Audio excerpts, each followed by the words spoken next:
He's Hacker. Talk about a fried egg. I lasted about 5 minutes out there. I said, to heck with this. I'll do this in the morning. And I don't have any inside information. The lady that did it, she got in there. She made it happen. And he doesn't shy away from opinion. And I do enjoy drinking cold beer at ballparks. So if that makes me a baseball fan, then I'm a diehard baseball fan. It's Hacker After Dark on 1010XL. And a very good Wednesday evening to you, Jacksonville. It is Hacker After Dark, 1010XL, 92.5 FM with Dylan Denmark. The Hacker Ryan Green with you, Jacksonville. We are glad you are spending part of your Wednesday evening with us, and what a Wednesday it has been. Christian Kirk released here in Jacksonville. That's obviously the big story of the day. We will certainly spend some time on that, but there was a lot of stuff around the National Football League today as well. Guys requesting trades, guys wanting out, trades going down. It was a wild day. You know, we talk about free agency beginning next week. Well, this is not the calm before the storm. The storm has arrived because it was every 30 minutes today something pretty big, from DK Metcalf wanting out to Tyler Lockett being released, Joe Thuney getting traded to the Bears, Christian Kirk being released. Pretty wild stuff. We'll dive into all of it, certainly focusing on what the future now is for the Jaguars without Christian Kirk. And we will keep you updated on a little college basketball. Halftime in Tuscaloosa, Florida, the number 5 ranked Gators lead the number 7 ranked Alabama Crimson Tide 41-40. The winner of tonight's game is still in a prime spot to get a number 1 seed in the NCAA tournament. The loser of tonight's game probably won't get a number 1 seed. I don't know if that matters to you, but if it does, if you lose tonight's game, you're probably out of the number 1 seed conversation. I would like to find out how the SEC does their schedules. Look, and I'm the guy that kind of gives Gator fans grief because I say often that Florida's never lost a football or a basketball game without it being the officials' fault, because everybody on social media that's a Gator fan blames the officials whenever they lose a football or a basketball game. But the one thing I will say is, hey, schedule makers of the Southeastern Conference, Florida had to go to Rupp Arena, Florida had to go to Auburn, Florida had to go to Alabama, and Florida had to go to Tennessee. And the only one of those 4 that made the trip to Gainesville was Tennessee. What's up with that? I mean, I think everybody knew Kentucky, Alabama, and Auburn were going to be pretty good. Why did Florida have to go on the road to all 3 of those places, and only the return trip was to Tennessee, a home and home? That's interesting schedule making by the Southeastern Conference. But nevertheless, Florida leads Alabama by 1. It is senior night in Tuscaloosa. We will certainly keep you updated. Guest lineup tonight looks like this. It's pretty much all Jaguars, all NFL this time of year, as you can imagine. My buddy Mark Long of the Associated Press joins us in less than 15 minutes. We'll get Mark's thoughts on the release of Christian Kirk, the future of Evan Ingram, and what free agency may or may not look like for the Jaguars beginning on Monday next week. So Mark Long of the AP joins me in less than 15 minutes. At the top of the 9 o'clock hour, Cody Benjamin, CBSSports.com. We'll talk Jaguars. We'll talk Liam Cohen, James Gladstone, a little free agency as well with Cody Benjamin. And at the bottom of the 9 o'clock hour, my buddy Ryan Fowler of the Draft Network, freshly back from his trip to Indianapolis at the Scouting Combine. A lot of nuggets that Ryan Fowler has from the Draft Network, and that's coming up at the bottom of the 9 o'clock hour. As you can tell, we are absolutely jam-packed. We are glad you are with us on a Wednesday night edition of Hacker After Dark. Every night here on HAD, we do kick it off with a big deal of the night. And Dylan Denmark, let's do that right now. Time now for the big deal of the night. What's the big deal? What is the big deal? No, because it is a big deal. On Hacker After Dark. The James Gladstone, Liam Cohen era here in Jacksonville officially, to me, began today. Their first big move as the new regime here with the Jacksonville Jaguars, as they make the decision to release Christian Kirk after 3 years with the organization. Probably not that hard of a decision.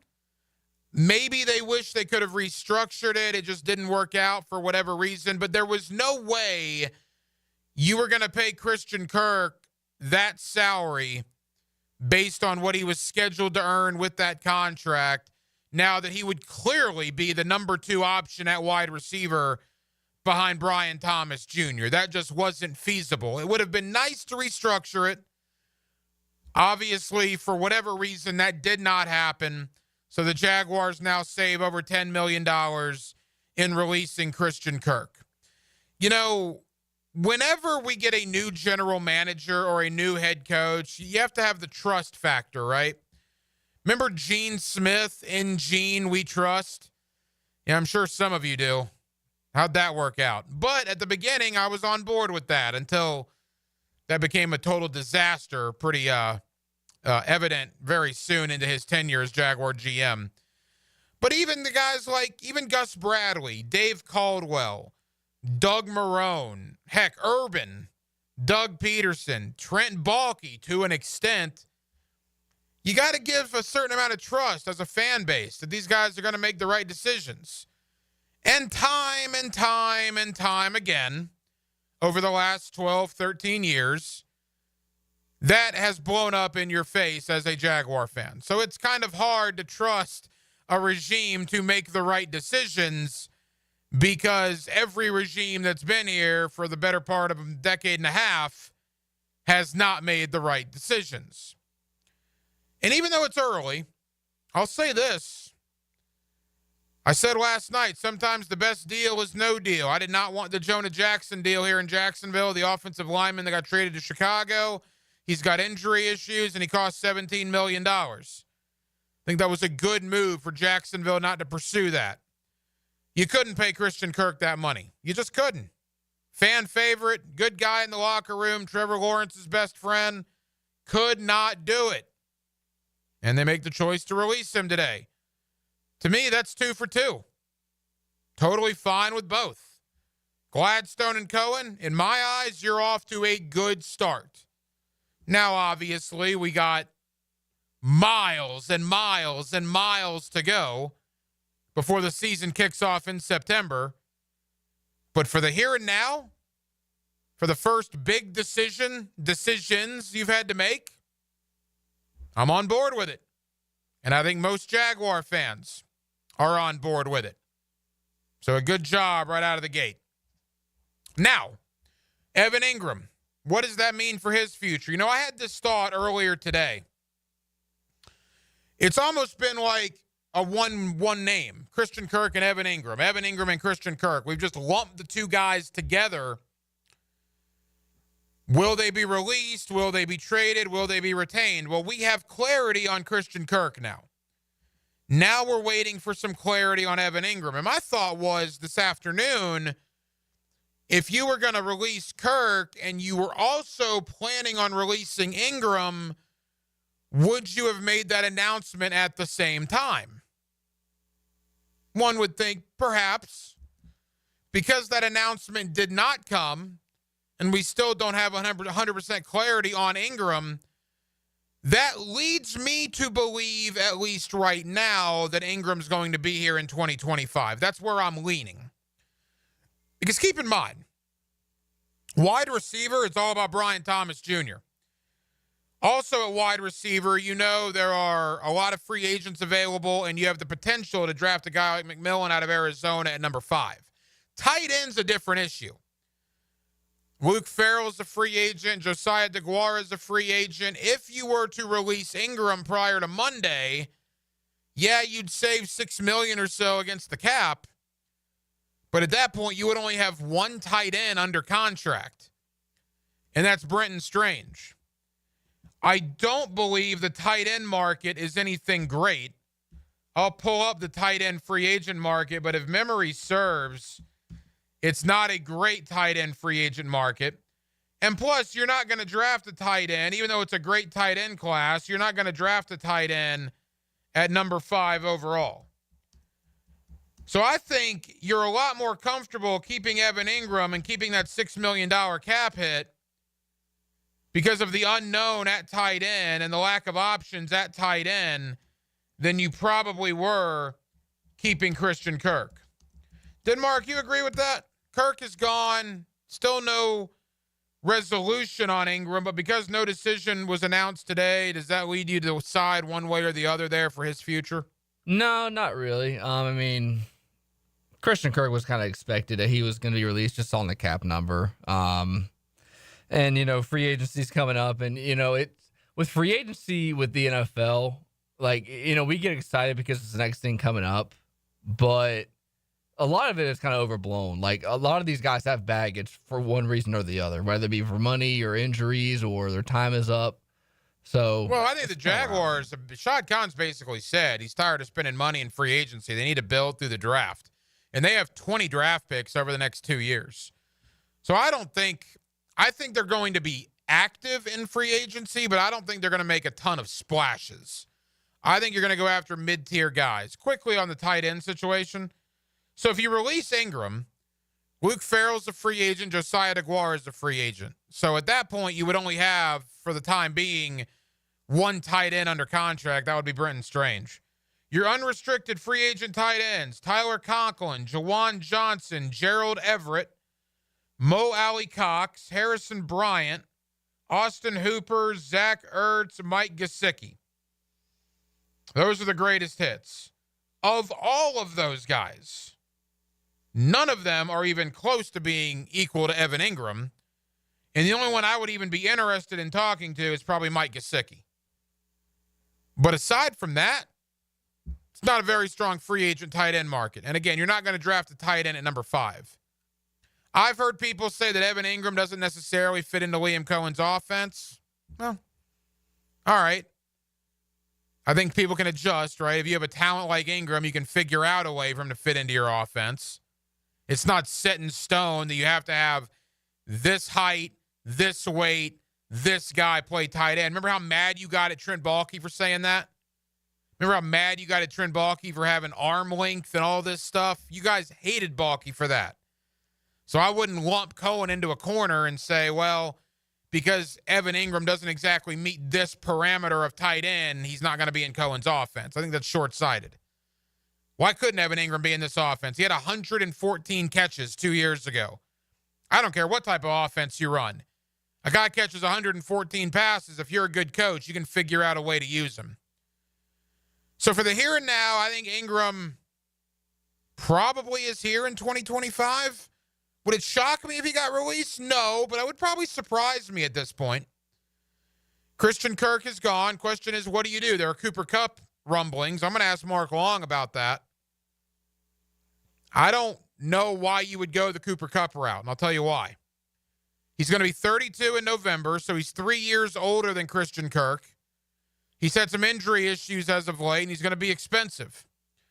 So you're going to free up $10 million, clear some cap room by releasing Kirk to bring in a guy that is 3 years older than him, also with some injury concerns as of late, and also with a heavy price tag. How does that make sense?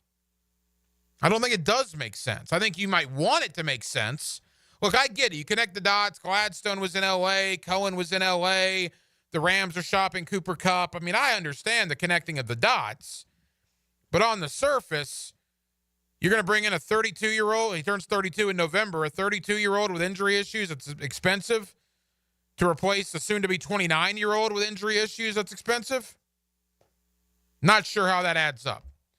And then Stephon Diggs, Amari Cooper, Keenan Allen, Mike Williams. I told you guys, outside of Kirk, there's only 2 unrestricted free agents I would have been interested in. Chris Godwin and Marquise Hollywood Brown. And now that Kirk is gone, now I think you make a call to Chris Godwin or Marquise Hollywood Brown if both guys make it to the market on Monday. I got doubts that Godwin will make it to the market. That seems like something Tampa Bay is going to try to lock up here in the next couple of days. But obviously a ton on Christian Kirk, a ton on the Jaguars, and we'll kick it off guest-wise coming up next with my buddy Mark Long of the Associated Press.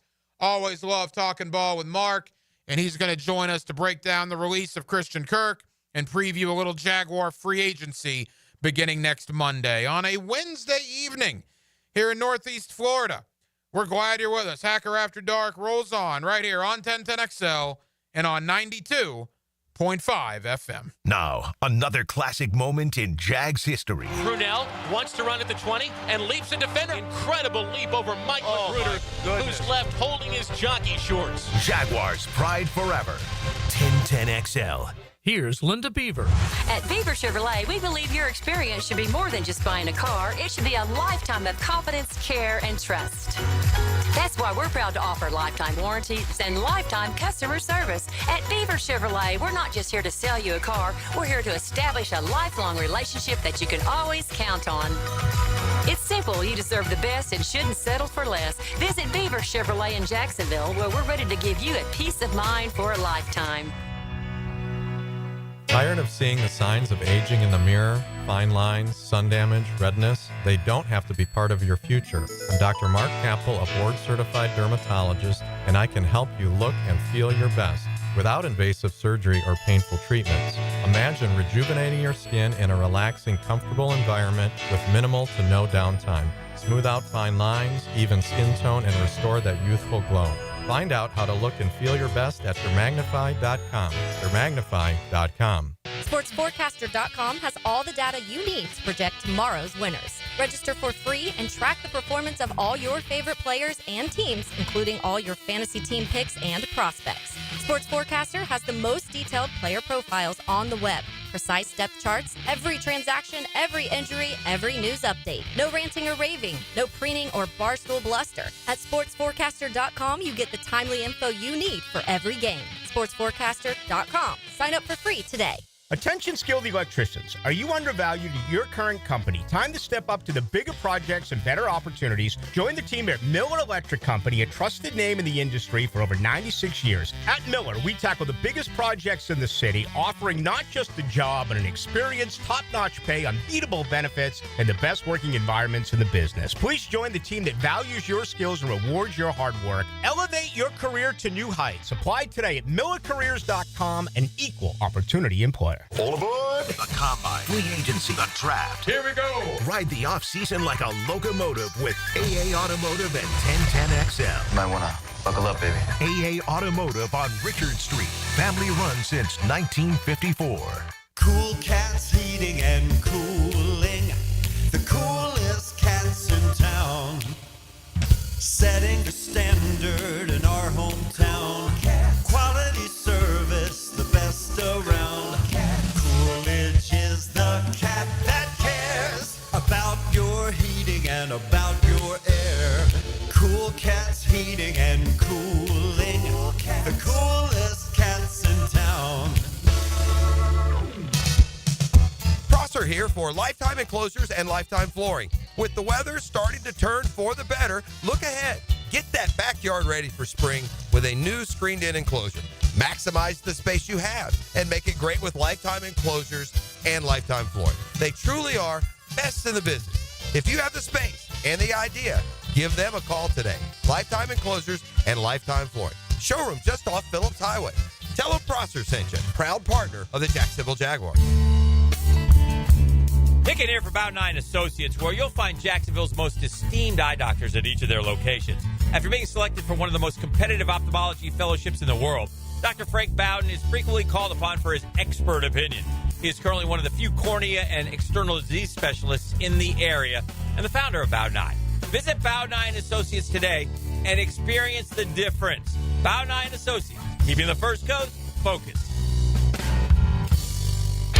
Hi, I'm Mac with Baker Glass. If you've got fogged up windows, let me help. We'll replace them with clear, insulated units that brighten up your home. People say we're fast, friendly, and reliable. Just check out our Google reviews. Call me today. Baker Glass. No one treats you better. You'll always feel good when you send someone a Kuhn Flowers floral or plant arrangement. This is JJ with 1010XL, and no matter what the reason, Kuhn Flowers has always come through for me. Order online at KuhnFlowers.com. With 50 years of fabrication expertise in towing products, the family at Cannons of Jacksonville can repair or install precisely what you need to tow with confidence. Visit cannonsofjacks.com, where quality and customer satisfaction collide. Your hole-in-one for men's health is Ackerman Urology. With offices in Mandarin, Middleburg, World Golf Village, and the beaches, Ackerman will get you on par for any prostate conditions and sexual vitality. Visit AckermanUrology.com. For lost or broken keys or nearly any make and model of vehicle, call 722-1111 for Instant Keys. Instant Keys. You don't have to go to the dealer. Instant Keys comes to you. 1010XL is presented by Farah & Farah, exclusive injury law firm of the Jacksonville Jaguars. Protecting you and your family. Call 396-5555. Jacksonville. Back here on 1010XL and 92.5 FM in the city of Jacksonville. We are glad you are with us. Jacksonville Jaguars offseason just continues to be news after news after news. Obviously, the new coaching staff, the new GM, the new EVP of football operations, and now we start getting into the player personnel side. And the first big move of the new regime was made earlier today as Christian Kirk will be released by the Jacksonville Jaguars. Let's talk about all of it with Mark Long of the Associated Press. Mark's always kind enough to join us here on 1010XL. Mark, how you doing, man? Hey, I'm doing good. How are you, Hacker? Hey, Mark, we're good. Thank you for the time. A busy day, and let's begin at the top. Let's not bury the lead. Christian Kirk, after 3 years, 2 injury-plagued seasons, is now being released here in Jacksonville. Your reaction when you saw the news? Yeah, not surprised. I know there was a lot of hand-wringing about it, even last year. They wanted to trade him, right? He was at the trade deadline. He was potential trade deadline. I think they had talks with the Pittsburgh Steelers about moving Christian Kirk. So not really surprised, even with the new regime. It comes down to availability and productivity. And he wasn't productive enough the last 2 years, not available enough the last 2 years. And then price point, right? When you're talking about a guy who's going to count $24 million against your cap, there's no way he's going to be your number one. Not with Brian Thomas, the way he emerged. So you just have to, at that point, you got to move on. I think maybe, did they try to trade him? I don't think so, because the reality is when you look at the market right now, it's a flooded market with receivers, guys who had been there, done that, have some, a lot of stats and catches and touchdowns under their belt. So I think he just fell right into that group, and there was probably not a big trade market for him. Especially when you look at the fact that 2 guys, Cooper Kupp and the Seattle guy, DK Metcalf, Metcalf, are still available via trade.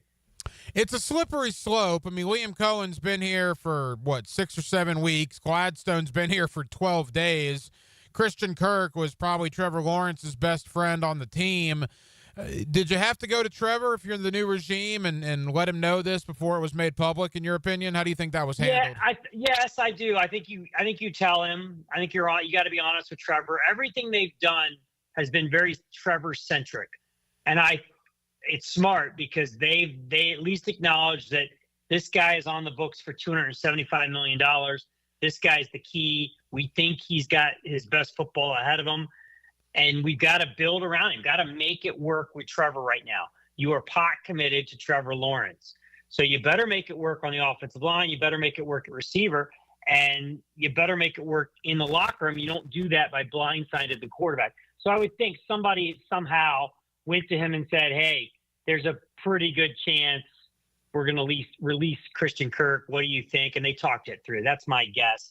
But again, this also shouldn't necessarily shock Trevor if, he's now been there, done that, been in this league enough to have 3 offensive coordinators and 3 head coaches. He knows that it's a production-based business, and Christian wasn't getting it done because of availability.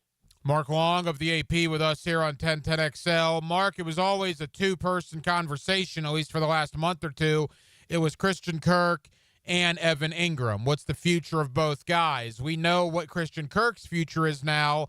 I guess now we wait to find out Evan Ingram, and I would have to imagine we'll probably know that answer in the next 24 to 48 hours. Yeah, I would think so too.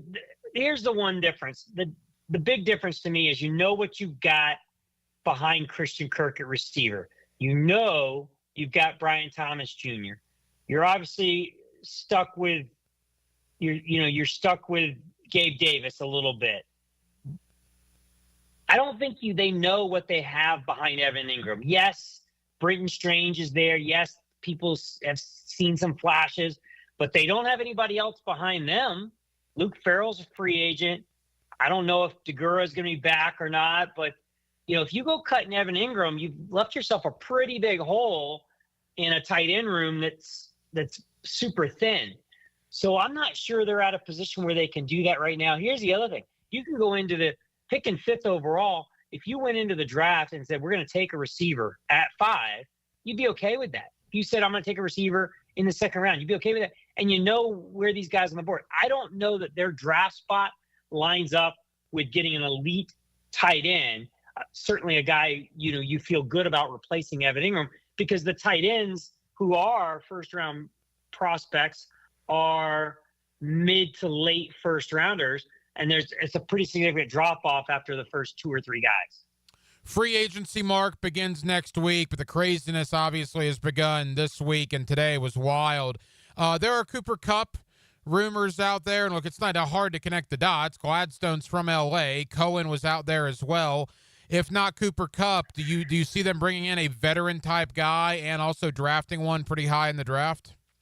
I would draft 2, and I don't see them bringing in Cooper Kupp. In fact, I've been told that that's complete bunk and it's not happening, that they're not in trade negotiations with Cooper Kupp.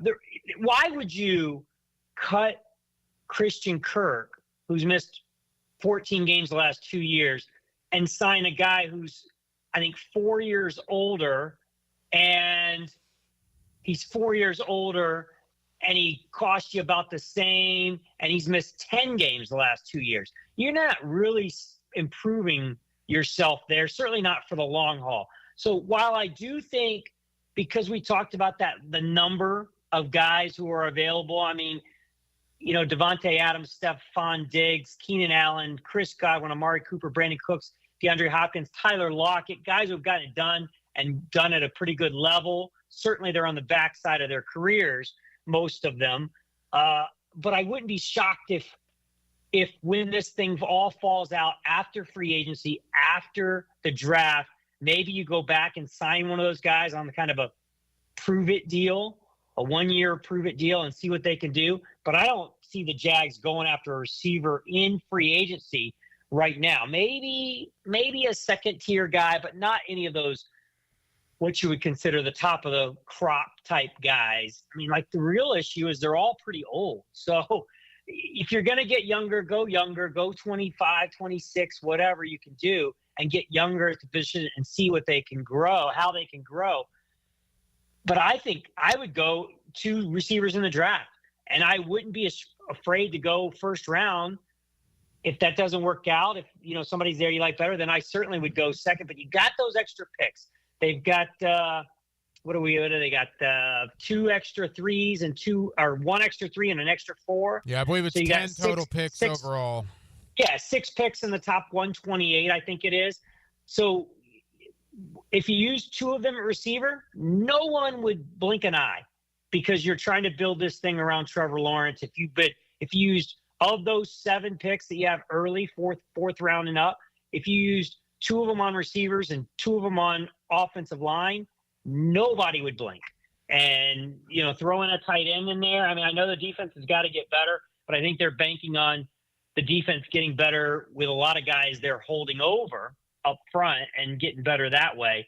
But to me, I would not be afraid at all to take a receiver with the 5th overall pick, and maybe even a second one potentially in the 3rd round if I took 1 5th overall. Mark Long of the Associated Press. All right, Mark, next week the Jaguars only have, I believe, 10 or 11 in-house unrestricted free agents, only 2 starters, Brandon Sheriff and Andre Sisco. I guess conventional thinking is both guys have probably played their final game in Jacksonville. What is your thought on Sheriff and Sisco? Oh, you'd be crazy to bring either one of them back. I don't get it. I mean, Sisco was, as bad as the defense was, he was quite possibly the worst defender on a bad defense. There's no future for him here. You got to let him go. And Scherf, I think the writing was on the wall. I don't think there's they have no intention of bringing him back. They're going to go get a guard in free agency. I don't know how much they're going to spend. When the Kappas kid from Cincinnati got 2 years, $11.5 million, he won the Triple Crown last year because he was worst in the league in sacks allowed, pressures allowed, and I believe quarterback hits allowed or hurries allowed. It's like when that guy's making $5 a year, geez, the market's going to be crazy. But, I think you can still get a guy for $5 or $6 million who comes in and he's going to compete, but, maybe you still draft somebody to compete against him. So I would think they go get a guard in free agency, and that's probably, I think it's got to be 1 or 1A for where they're going. Safety is clearly very high, so it's guard, safety. Those are 1 and 1A. Cornerback is right in there in the mix. Linebacker and off-ball linebacker. I would think all of that has to be in play for this team. What are they going to do at center? I mean, we all know, they upgraded there, but it's like, okay, he's also entering the final year of his deal. Mitch Morris from Buffalo is entering the final year of his deal. I'm not even sure, he's definitively going to play this year. He could walk away any minute. They don't like Luke Fortner behind him. Center, guard. They got a lot tight end, as we talked about earlier, receiver, off-ball linebacker, safety, cornerback. And, you could make a case for any of those going after him in free agency and or in the draft. Mark, as we begin to wrap up, not to put words in your mouth, but it sounds like you think they're going to be fairly active. I mean, they got $47 million now in spending money under the cap. That's top 13, I believe, in the league. Obviously, with all the positive momentum and how excited the fan base is, Shad Khan has proven that he will spend money in the offseason. I thought, free agent-wise, it might be kind of a quiet offseason for Jacksonville. I'm now starting to believe they're going to bring in a handful of guys. Yeah, I do think they'll bring in guys. I don't think they're going to bring in the high-priced, top-of-the-line, top-of-the-food chain guys. I just don't think that's where they're at. Shad Khan was pretty adamant last year that he does not want to build this thing through free agency. Got to stop spending in free agency. Got to build this thing to the draft. All of a sudden, you have draft capital. You got 20 picks over the next 2 years, 10 this year, 10 next year. That's how they want to build this thing. And I think they're going to want to do that. But, it's also like, do you want to potentially have a center and a guard as rookies? Do you want to have 2 safeties as rookies? Do you want to have a rookie corner starting? I don't know that you want all that. What, as we talked about receiver, do you want to draft 2 receivers and have them both on the field in year one? You don't. That's the bottom line. So I think you got to supplement with experienced guys who might not be break the bank guys. And that's where I think they'll be targeting. I think they're going to be targeting some of those lower second tier safeties, a lower second tier guard, maybe a lower second tier center, and then, and then build in the draft. And really, but those drafts, those top 4 draft picks, I think will be plug and play starters for this team. Mark, final question. You've covered this team for a long, long time. I mean, it's different what they've done this time around. I believe you got to go back to Tom Coughlin to find the last quote-unquote offensive mind that was under the age of 50 when hired as the head coach. Liam Cohen is 39. Gladstone, the GM, 34. I mean, Grant Yadinsky is 29 years old, and the elder statesman is Campanile at 42 as the DC. I mean, the youth movement has arrived. What's been your thought on the approach that Shad Khan has taken this offseason? Yeah, it's hard to blame him, right? Like, you've tried the recycled coach. They went Mike Mularkey. They went Doug Marrone. They tried the young up-and-coming defensive guy in Gus Bradley. They tried the college guy with Urban Meyer. So this is the one, Doug Peterson, Doug Marrone, same guy basically, except one has a Super Bowl ring. So this is different in that it's the young offensive guy. They hadn't gone that way, that direction yet. So it's kind of the one direction that Shad hasn't gone, and he's going there. So, it's hard to blame him. He wanted to make the investment, $275 million in Trevor Lawrence. You want to do everything you can to make Trevor Lawrence the franchise quarterback you think he is. And that was pairing him with an offensive-minded head coach. So it's hard to question the direction. What I will say is they've only gone first-time head coach, first-time GM, first-time OC, first-time DC once before, and it was 2013 with Gus Bradley, Dave Caldwell, Bob Babich, and Jed Fish, and it delivered the worst 4-year stretch of football in NFL history. So, I would have questioned that aspect of it, but I do think they look at this as a completely different team. That was a total rebuild. This is a team they believe has got a lot of talent, a lot of good pieces, and just needed a little bit better leadership to get it done. Mark Wong of the Associated Press. Mark, it's a busy time. I know you're busy. Thank you for taking time out. We'll talk again soon, pal. Hey, thanks for having me, Hack. Put some wedge in your next chassis adjustment. He said he was a little bit free. This Sunday at Phoenix, NASCAR is tuned up by Maxie's Mechanics on your NASCAR station. 1010XL. Hey folks, Rick Ballou here from the Blue Crab Crab House. February means the Mardi Gras menu returns to the Blue Crab Crab House.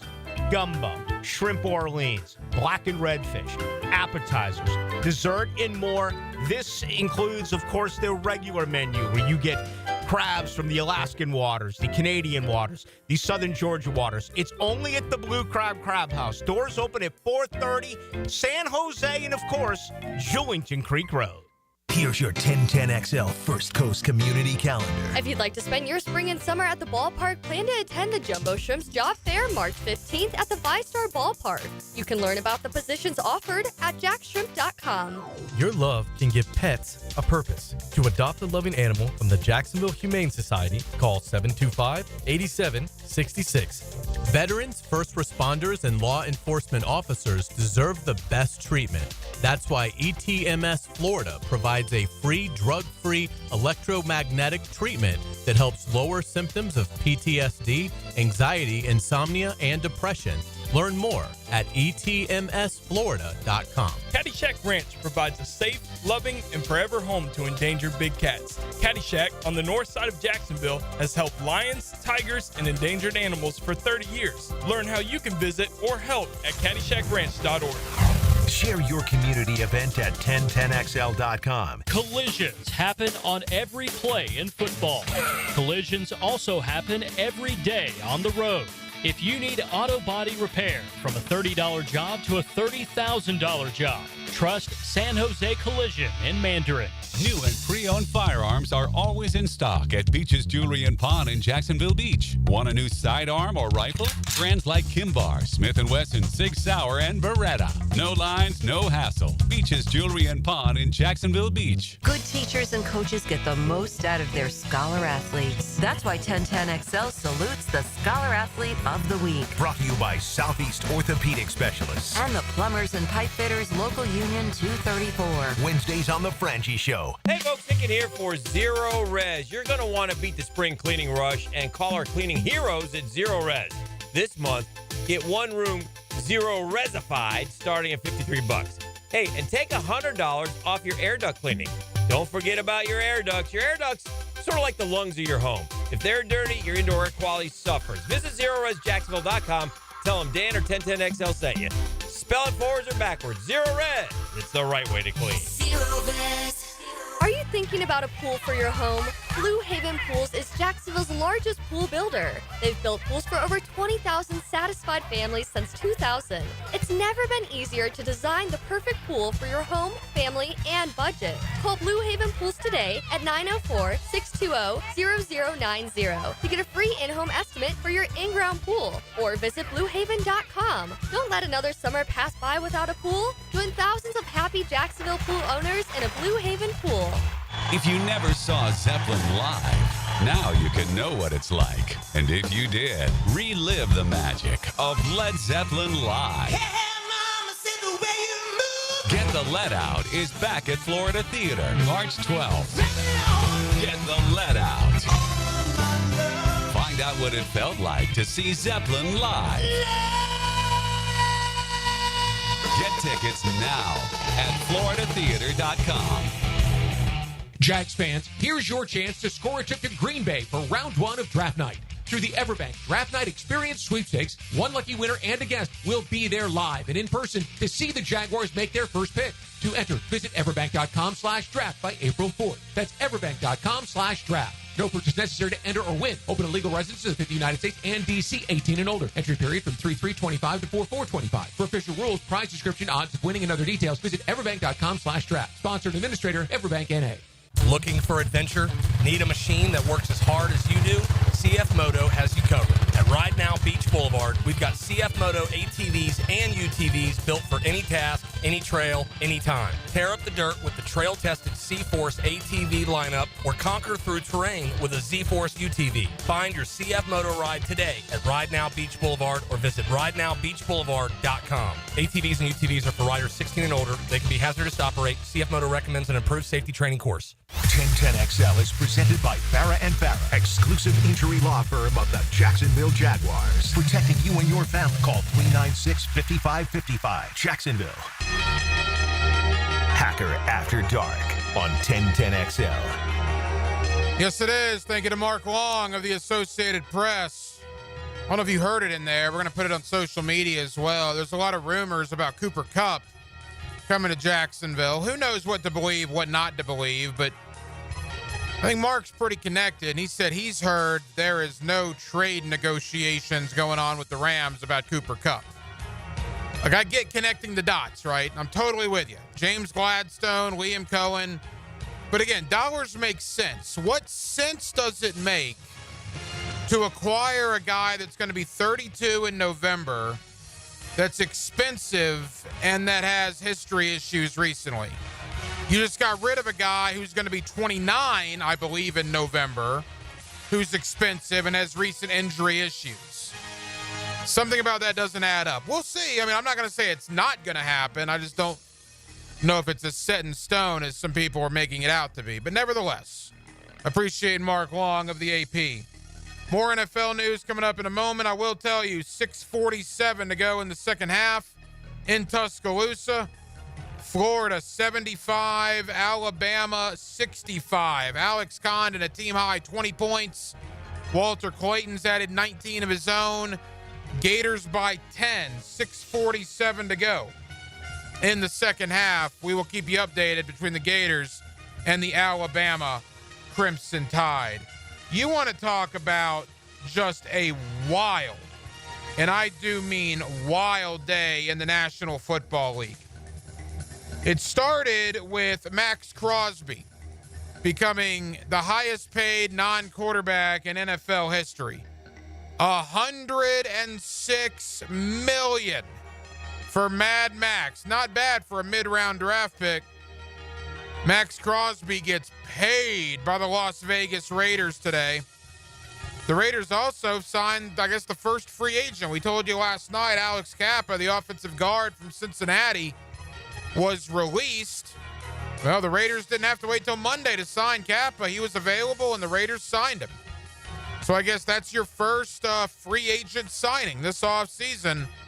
Alex Kappa, released by Cincinnati yesterday, signs today with the Las Vegas Raiders. Interesting day in Seattle.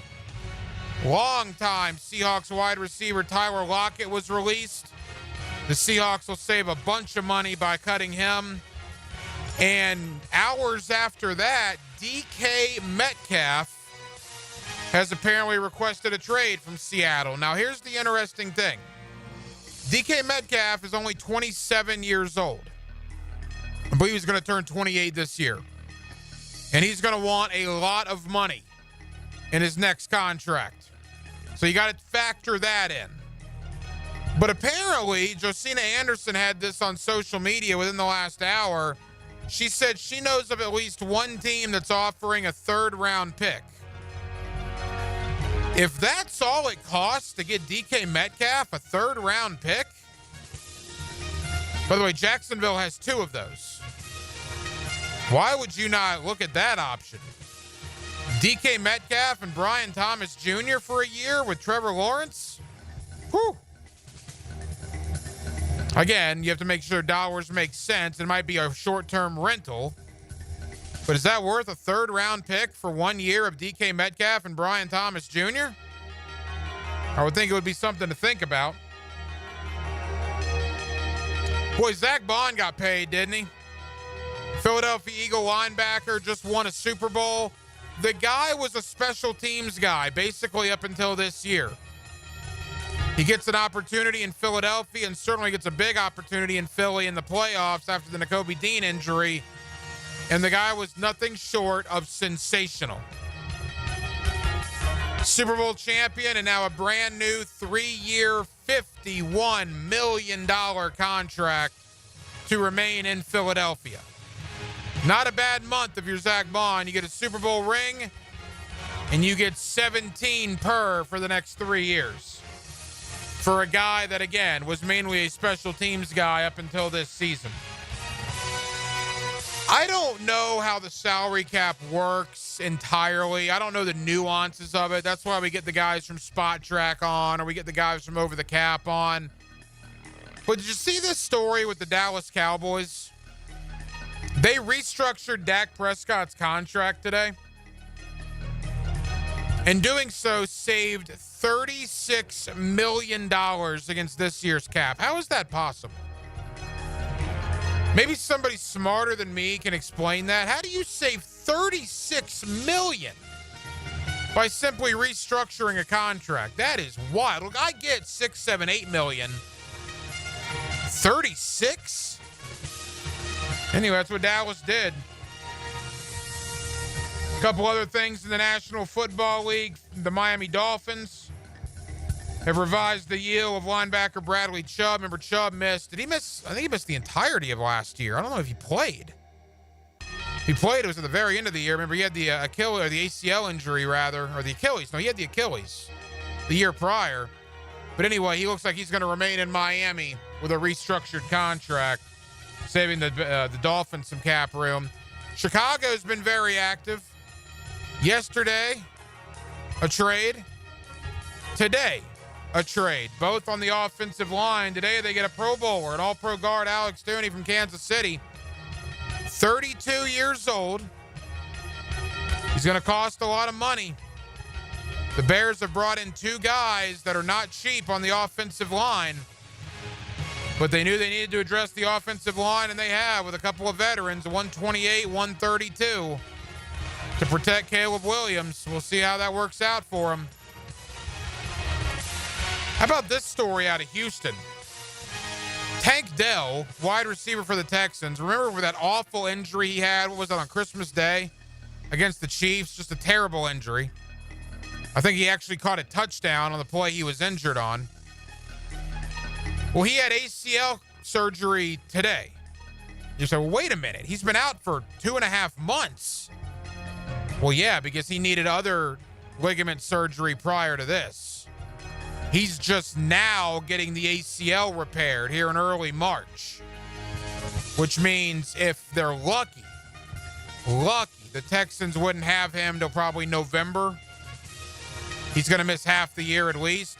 But after an injury like that, you just hope he plays again. That was a terrible injury for a young, promising wide receiver. Hopefully he can make a full recovery, but that's a tough deal. But again, Tank Dell, surgery today on the ACL. Again, the big story locally, Christian Kirk cut here in Jacksonville. The move does save the Jaguars about $10.5 million. The Jaguars now, going into free agency on Monday, have upper half money to spend. I believe they're 13th or 14th as far as available dollars in free agency. It's $47 million and change is what they are under the cap. But you look at the wide receiver position now that Christian Kirk is gone. All right, you got a stud in Brian Thomas Jr. You got Gabe Davis, who's coming off his own pretty awful injury. And then you got Devin Duvernay and Parker Washington, right? There is no doubt they're going to draft a wide receiver, probably pretty high. I think they're probably going to sign one too, although I'm not sure it's a big name. I'm not sure it's a Chris Godwin or a Marquise Brown or a trading for a Cooper Kupp. I think they're going to bring somebody in. I just don't know if it's a big name that they're going to bring in. 5:07 to go in the second half. Florida 80, Alabama 68. Denmark, we can go ahead and kill the NFL music. I want to get into Florida really quick. Man, how big would this win be for the Gators? People already say that Florida has the most convincing win, the biggest win, the most important win in college basketball this year, going into Auburn and winning that game. Now, of course, Alabama just hits a 3 as I'm talking about this, but Florida's up 9, under 5 minutes to go.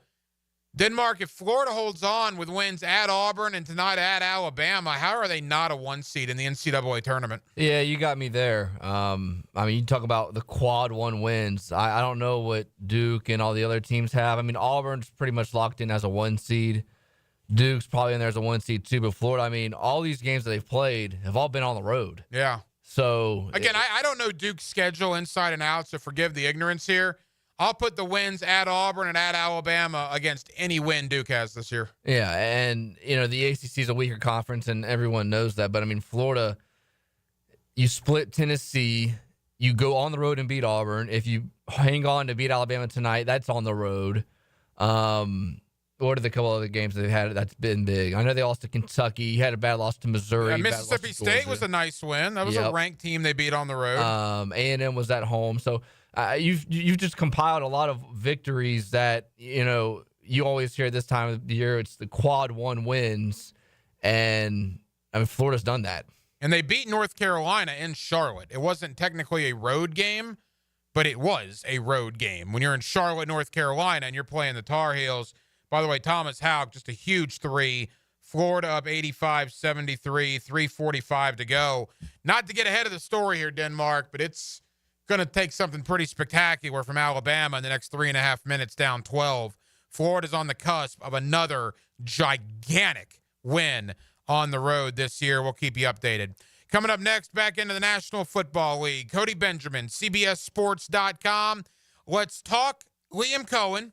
Let's talk James Gladstone. Let's talk Jaguar free agency. And let's look around the league at free agency. That begins on Monday. We'll do that with Cody Benjamin of CBS Sports next. Wednesday night, Hacker After Dark. Glad you're with us. 1010XL and 92.5 FM. Making spring a Jacksonville thing. What a week. Get live Southeast Orthopedic Specialist leaderboard updates. Enhanced by Dermagnify, medical, surgical, and cosmetic dermatology, San Jose Collision, and Doorbell Farms Produce Delivery. Hey, Hicken here. I couldn't be any happier than to join the George Moore Chevrolet family. When I say family, I mean it. Visit their beautiful showroom today off Atlantic Boulevard. Find out exactly what I'm talking about. No pressure, just friendly help. And whether you want a car, a truck, SUV, electric, pre-owned, you name it, George Moore Chevrolet has it. And if you can't make it over to Atlantic Boulevard, no problem. MooreChevy.com is easy to navigate as any site you will try. It's never been more easy to use. George Moore Chevrolet. Together, let's drive. If you are an experienced electrician looking for your next big opportunity, look no further than the Miller Electric Company, a trusted name in the industry for over 96 years. At Miller Electric, we tackle the biggest projects in the city, offering you the chance to showcase your skills on a grand scale. We believe in rewarding hard work with the best pay, top-notch benefits, and an unbeatable culture where people actually care about each other. Take your career to new heights with Miller Electric Company. Apply today at millercareers.com. Miller Electric, an equal opportunity employer. Bueller. Stay cooler with Bueller. Hey, buddy, you look worried. Worried? I'm apoplectic! You're what now? I'm freaking out, Jason. Stupid water heater crapped out, so I haven't showered since Thursday. I start smelling a little funky, blow my big corporate job interview tomorrow. I'll end up settling for some dead-end career selling spatulas on the internet. Dude, stay cool. There's nothing cool about a cold shower, Jason. I mean, I know how that sounds, but... Bueller Air and Plumbing can get a new water heater installed today. The day you call. You could be smelling fresh again by dinner time. Wait, you can do that? Put on these sunglasses. Whoa. Is that cooler? Oh, yeah. Well, life moves pretty fast. If you spend much more time smelling like this, you could miss it. Stay cooler with Bueller. Visit BuellerAir.com. the flagship station of the Jaguars. WJXL AM Jacksonville Beach. WJXL FM Jacksonville Beach. Florida homeowners, storms don't wait, so why should you? Universal Roof and Contracting protects your home and your wallet. Invest in a stronger roof and save big. Spend $6,000 and get up to $600 off. $15,000 up to $2,000 off. $20,000 up to $3,000 off. This deal ends March 31st. Call 855-ROOF-HELP for your free inspection. Universal Roof and Contracting. Protecting your home, building your trust. License number CCC 057165, CBC 1258484. When you're experiencing sudden, unexpected dental pain, the last thing you want to hear is that your dentist can't see you until next week. That's why I'm so glad I found Harbor Dental Care. Whenever I call, they always find a way to see me within 24 hours, and they can usually fix whatever's wrong the same day. Plus, they have locations throughout Jacksonville, so no matter what side of town I'm on, I can always count on the same great care. If you want to find a dentist who believes in treating people right, learn more at harbordental.care. That's HARBOUR dental.care. Yo, it's your boy E to the T here, and I know that getting into an accident is stressful, but getting the proper care doesn't have to be. That's why I recommend McGowan Spinal Rehabilitation Center. Even if you're at fault, your insurance covers you. And remember, you have the right to choose your own doctor. Even a minor accident can cause whiplash for years if it goes untreated. So don't wait. Call the auto accident experts at McGowan Spinal Rehabilitation. Your recovery starts today. Is your office productivity running at full speed? Advanced Business Solutions has the solution with Xerox copiers. Whether you need high volume printing, scanning, or secure document management, Xerox copiers deliver efficiency, quality, and innovation. With features like cloud integration and mobile printing, Xerox is perfect for any modern office. Let ABS help you streamline your workflow. Veteran-owned Advanced Business Solutions. Advanced Business Solutions. What does the logo on the Pittsburgh Steelers helmet signify? The answer next. When you file a claim with Southern Oak Insurance, we schedule one of our trusted vendors to work directly with you, which means a faster claim resolution. Find out more at southernoak.com. Our family protecting yours. Southern Oak Insurance. The logo on the Steelers helmet represents the steel industry. It's the only NFL team with the logo on just one side. Southern Oak Insurance. Our family protecting yours. Did you know your pup could take 30,000 to 60,000 steps a day at Dogtopia of Jacksonville Beach Boulevard? That's a whole lot of tail wagging fun with their best furry friends. At Dogtopia, they turn playtime into exercise, learning, and socialization in their off-leash, open play environment. Dogs build confidence, reduce anxiety, and stay happy and healthy, all while having the time of their lives. Visit Dogtopia of Jacksonville Beach Boulevard today. Lauren Brooks here for Terminix. When pests invade your home or business, you don't just need them out, you need them out fast. And you need to keep them out. At Terminix, they'll show up for you and eliminate pests quicker, just like they did at my house, because they care about what matters most to you. When pests show up, so does Terminix. Don't live with a pest problem, Terminix it. Visit Terminix.com today to schedule a free inspection online. That's TERMINIX.com. That's right, Terminix it. 1010XL is presented by Farah and Farah, exclusive injury law firm of the Jacksonville Jaguars. Protecting you and your family. Call 396-5555. Jacksonville. Back here on 1010XL at 92.5 FM in the city of Jacksonville. We are glad you are with us. Boy, what an offseason it's already been here in Jacksonville. A new coach, a new coaching staff, a new general manager, a new EVP of football operations. So that side of it is all set. Now it's about the player acquisition side, and that begins next week with NFL free agency. There is a ton to get into with that. Cody Benjamin, CBSSports.com, is always kind enough to join us here on 1010XL in Jacksonville. Cody, how you doing, man? I'm doing well. I was wondering how many people come onto your show now trying to imitate the Duval that Liam Cohen, gave out. Is that just low-hanging fruit at this point? A little bit. Yeah, it wasn't his finest moment, but I think he'll learn. And Cody, it's been wild. Now, you and I haven't spoken since the Liam Cohen hire, so let's kind of begin there. I mean, your thoughts. It was not the cleanest process, obviously, with everything that transpired, but the way it landed, how do you feel about Cohen here in Jacksonville?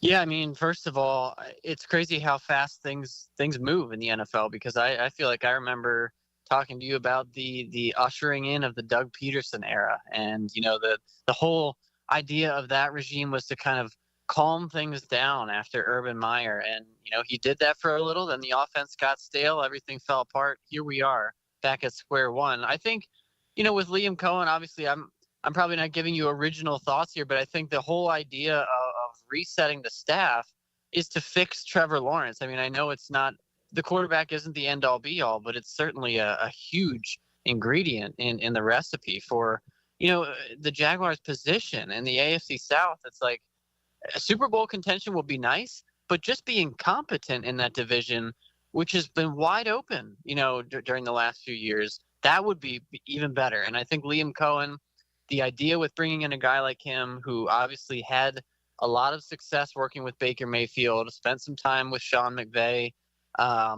He's been in some good systems, some good offenses, and you're just hoping that translates here. And I'm glad that you mentioned, we have all that in place, the leadership structure, but now it's about, the player acquisition, and that is a huge part.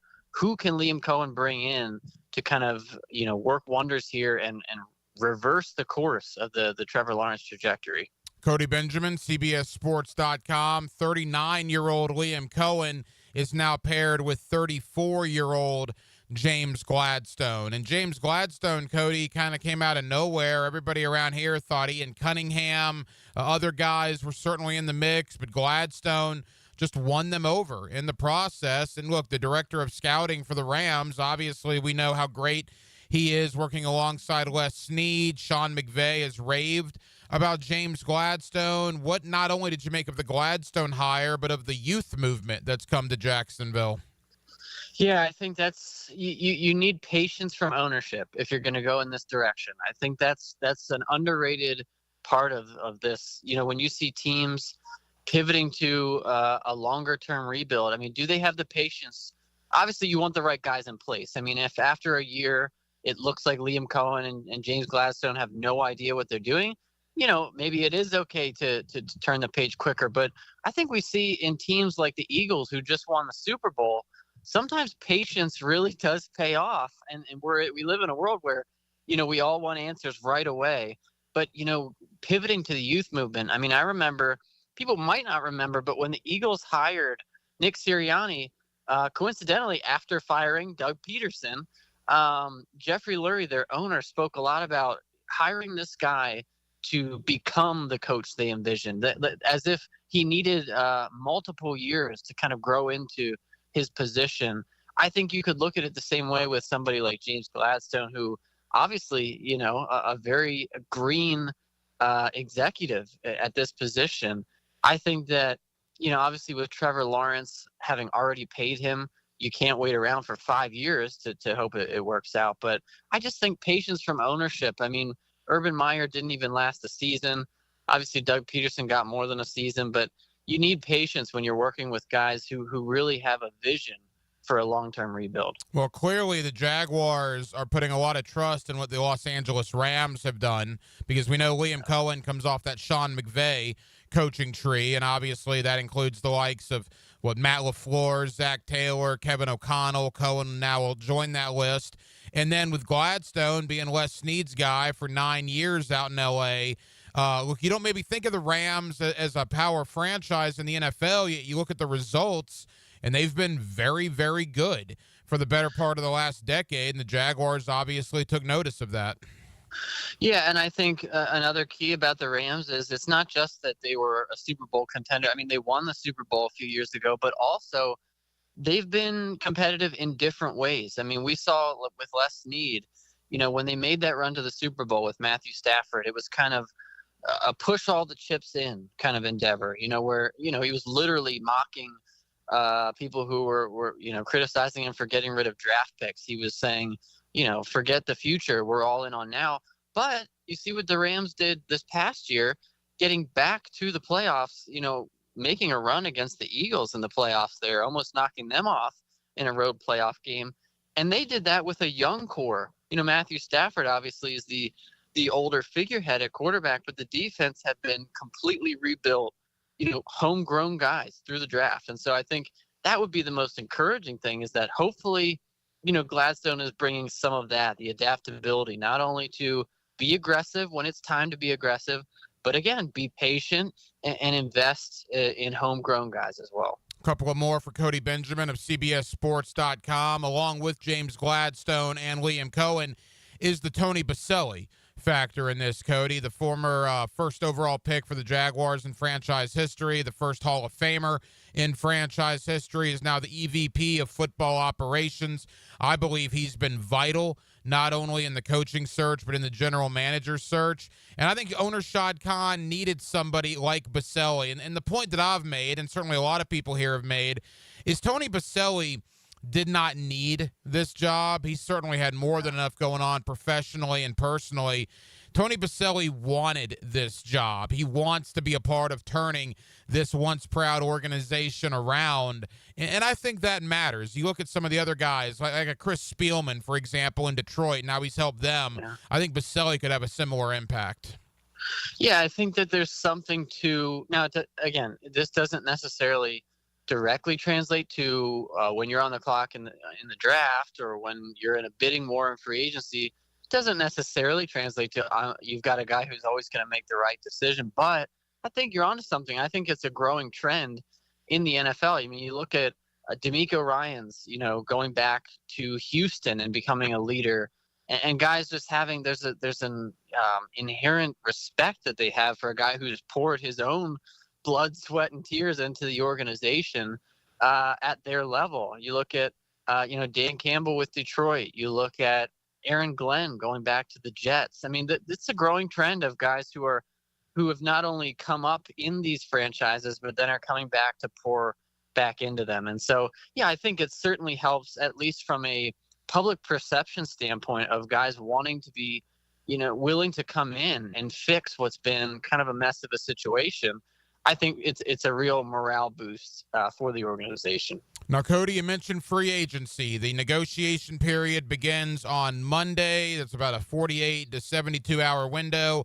Pen can meet paper next Wednesday when the league calendar begins. Let's first talk about the trade market. There's a lot of rumors out there, from Myles Garrett to Cooper Kupp. We already saw Deebo Samuel get traded over the weekend. How active do you believe this trade market will be in the next couple of weeks?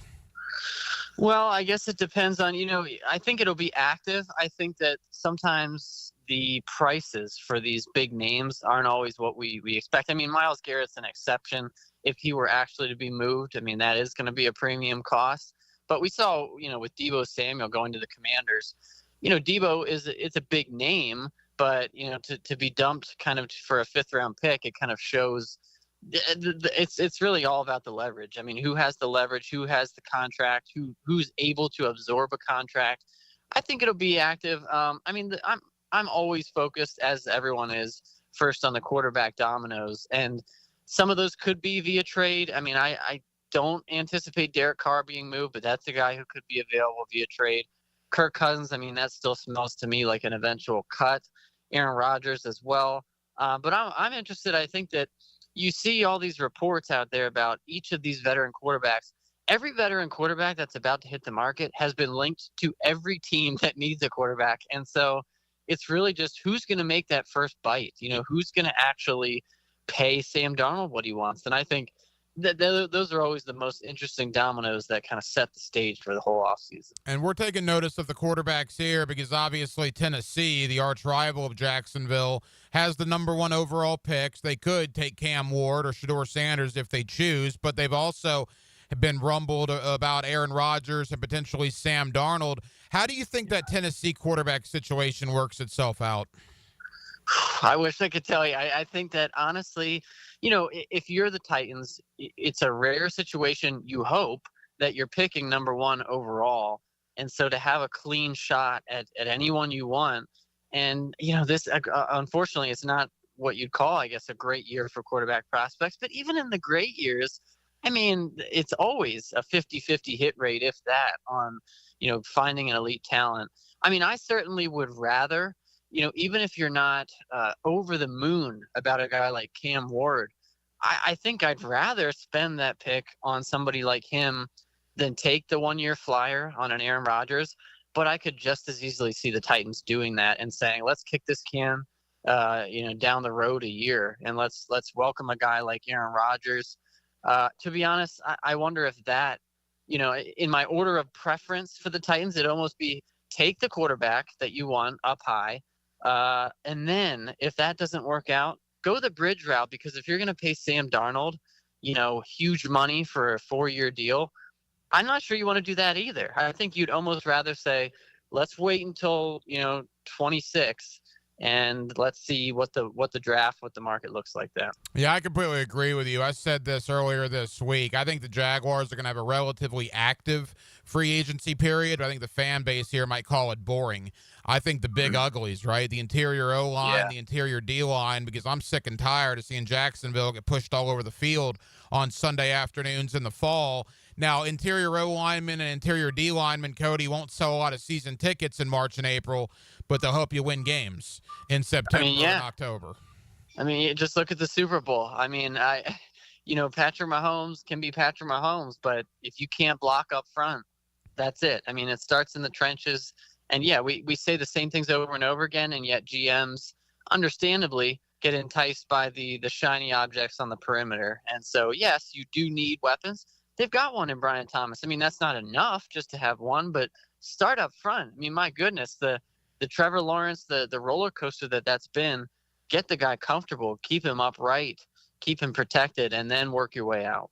Cody, what do you have coming out on CBSSports.com in the coming days and weeks? Yeah, tomorrow we've got a free agency mock draft. I mean, it's probably one of the favorite stories that we do every year. We always do mock drafts for the draft, but we always are doing them before free agency happens. And so often the veteran market can inform how teams are approaching the draft. So basically it's just pretending as if free agency were held like a draft. And so we list the teams not in order of standing, but in order of how much cap space they have, and then kind of assign picks to each team. So kind of a free agency mock draft. That's out on CBSSports.com tomorrow. Cody Benjamin does a terrific job covering the NFL for CBSSports.com, and he's always kind enough to join us here on 1010XL. Cody, I know you're busy. Thank you for the time. Let's circle back after free agency. We'll see where the dust is settled when it comes to the Jaguars. Thank you, pal. Thanks, Ryan. Appreciate it. That crazy straight-arm woman down at Peterman's trashed my office. And then listen to this. This is the message she left me. This is 1010XL.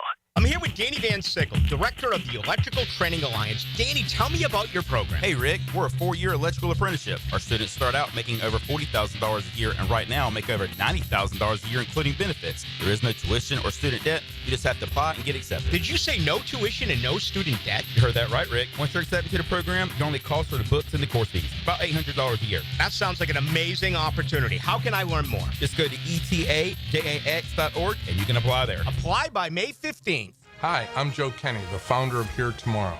Thank you to the players for helping us on our mission to ensure that all community members in need can access mental health care and live full, meaningful lives. 6 days to go. Warm weather means the beach, fishing, golf, and more. Make sure to drop into Daly's and grab a cold case to go. From Bud Light to their seltzer, from Mick Ultra to Modelo, or your favorite crafts like Bold City or Sweetwater. Grab and go at your local Daly's. It's the blog players put their pads on for. So we got to bring my thoughts and observations on our home team. That's what I share with you every week on my blog. Roland Reach Plumbing brings you Hayes Blog on 1010XL.com. Hey folks, Rick Ballou here from the Blue Crab Crab House. February means the Mardi Gras menu returns to the Blue Crab Crab House. Gumbo, shrimp Orleans, blackened redfish, appetizers, dessert, and more. This includes, of course, their regular menu where you get crabs from the Alaskan waters, the Canadian waters, the Southern Georgia waters. It's only at the Blue Crab Crab House. Doors open at 4:30, San Jose, and, of course, Julington Creek Road. Hello, Hello, First Coast. I'm sure by now you have seen our bright green GFL trucks and containers throughout the greater Jacksonville area. We're an industry leader in solid waste and would love the opportunity to earn your business. We're committed to customer service, reliability, and have an unwavering focus on safety. Whether commercial or construction, let us haul your waste away. Call 904-760-5880 to get a quote today from GFL, Green for Life. My son had a meniscus surgery a couple years ago. Went smooth as silk. Dr. Kevin Murphy did it. Was playing tennis in 2 weeks. This is Patrick Malarkey, and I highly recommend Southeast Orthopedic Specialists. I'm with Greg from Cycles of Jacksonville, and you got really cool things going on right now because there's new product coming in the showroom. Tell everybody about the Aprilia Demo Days. March 11th and 12th. It's a Tuesday, Wednesday. We're going to have the Aprilia Demo Truck. We caught them on the way back from Daytona Bike Week. They're going to be there. Come ready to ride. Tell everybody real quick about Aprilia. They are a bad Italian motorcycle. Nobody's ever ridden an Italian anything and said that wasn't fun. Check it out. Cycles of Jacksonville. All the details on their Facebook page. Pick it here for Bow 9 Associates, where you'll find Jacksonville's most esteemed eye doctors at each of their locations.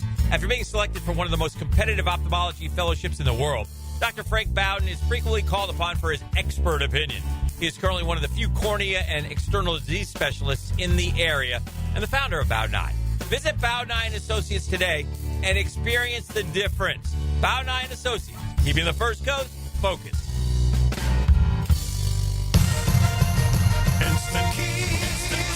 You don't have to go to the dealer. Instant Keys comes to you. Instant Keys saves the day if you have lost or broken keys. They can program new keys and remotes for nearly every make and model of vehicle at a fraction of the dealership cost.